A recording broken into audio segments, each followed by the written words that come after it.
वह मुझसे प्रेम करती थी। अगाध प्रेम, जैसा एक स्त्री एक पुरुष से करती है, और हम दोनों ही जाने अनजाने पगलाए रहते हैं, प्रेम में डूबे रहते हैं, सुध-बुध सब खो बैठते हैं, दुनिया जहान से अलग कर लेते हैं। बिल्कुल वैसा ही प्रेम वह मुझसे करती थी। उसके प्रेम में लेश मात्र भी बनावटीपन न था, न दिखावा, न आग्रह, न संकोच।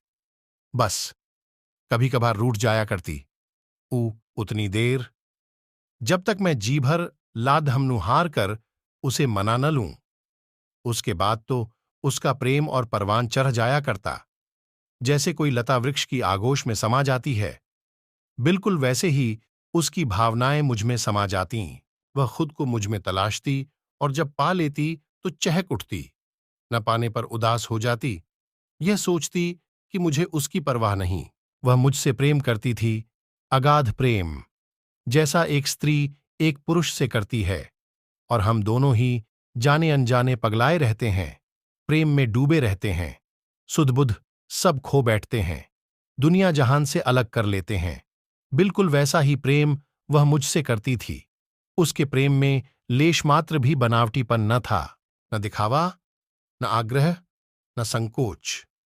बस कभी कभार रूठ जाया करती उतनी देर, जब तक मैं जी भर लाधमनुहार कर उसे मना न लूं।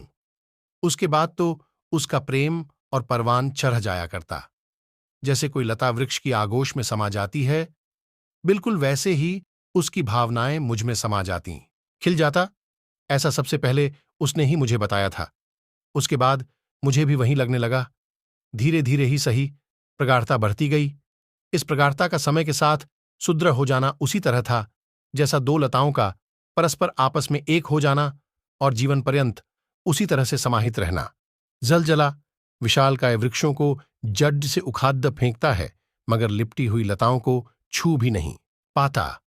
भले ही आधुनिक युग में युवा वर्ग कुछ तंग शब्द लेकर आया हो, जिसमें से लेस्बियन जैसे शब्द हैं, जो प्रेम को अलग ही तरह से मापते हैं, जबकि उस समय इन शब्दों की, इनके मानों की कोई जगह न थी। दो व्यक्तियों का आत्मसात होना शुद्ध प्रेम का सूचक होता था।